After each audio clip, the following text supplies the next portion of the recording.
வணக்கம் நண்பர்களே, நான் உங்கள் பெரியசாமி ஜோதிடர். இன்னைக்கு எதை பற்றி பேச போகிறோம் அப்படின்னு நீங்கள் கேட்டிங்கன்னா,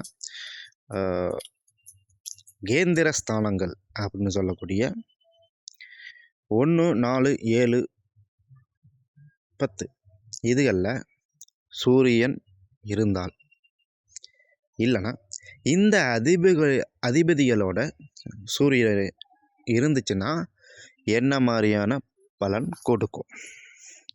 அதாவது சூரியன் அப்படின்னாவே ஒரு வளர்ச்சின்னு நீங்கள் வச்சுக்கோங்க. அப்படி வளர்ச்சி அப்படி நீங்கள் வச்சுக்கிட்டிங்கன்னா இந்த பாவங்களில் உட்காரும்போது அது வளர்ச்சியை கொடுக்கும். இந்த அதிபதிகளோட சேரும்போதும் வளர்ச்சியை கொடுக்கும். சரிங்களா? ஓகே. இப்போ வந்துட்டு 4ஆம் அதிபதி கூட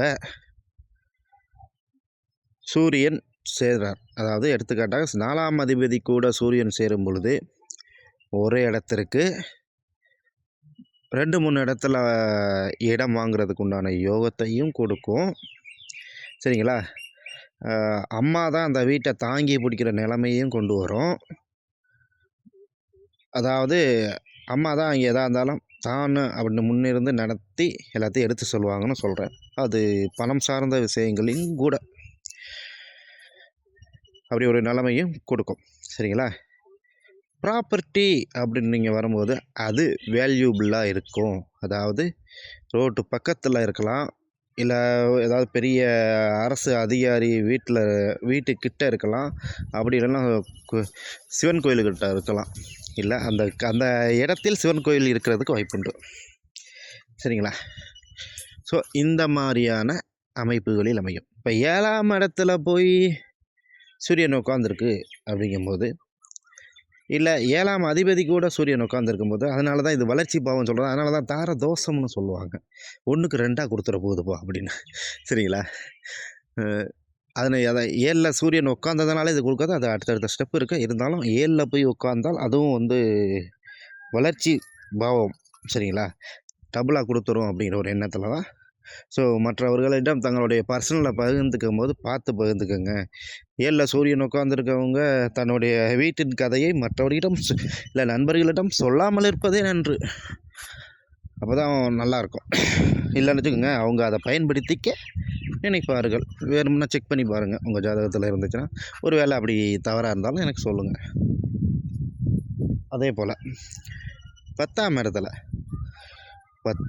இடத்தில் இல்லை 10ஆம் அதிபதியுடன் சூரியன் உட்காந்துருச்சுன்னா நீங்கள் கண்டிப்பாக தொழிலில் பெரிய ஆள் ஆயிடுவீங்க.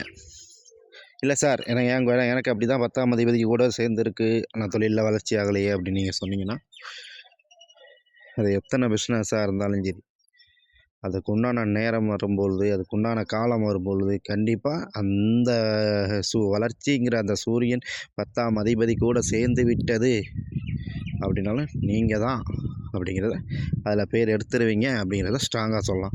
ஒரு வேளை நவாம்ச லக்னத்தில் 10ஆம் அதிபதி கூட சூரியன் இருந்தாலும் இந்த நிலைமையை ஏற்படுத்தி கொடுக்கிறது. அதுவும் பல ஜாதகங்களில் நான் பார்த்துருக்கேன். லக்னத்தில் சூரியன் இருக்கும்போது எல்லாத்துக்குமே தெரியும். லக்னத்தில் சூரியன் இருக்கும் பொழுது, லக்னம்னா நம்மளுடைய உடல், நம்மளுடைய உயிர். சரிங்களா? அந்த இடத்துல சூரியன் இருக்கும் பொழுது அதிகாரமிக்க பதவிகளை கையில் கொண்டு வந்து கொடுக்கும். சரிங்களா? 10ல் இருந்தால் செய்யாதா? 10ல் இருந்தாலும் செய்யும். சரிங்களா?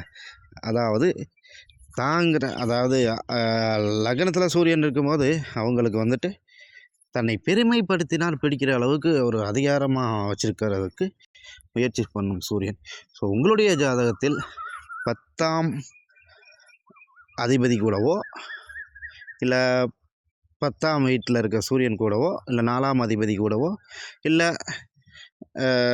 4லேயோ, இல்லை 7ஆம் அதிபதி கூடவோ, 7லேயோ, இல்லை லக்னத்துலேயோ, இல்லை லக்னாதிபதி கூடவோ சூரியன் இருந்து விட்டால் உங்களுக்கு இந்த மாதிரியான பலன்கள் நிறைய கிடைக்கும். சரிங்களா? நன்றி.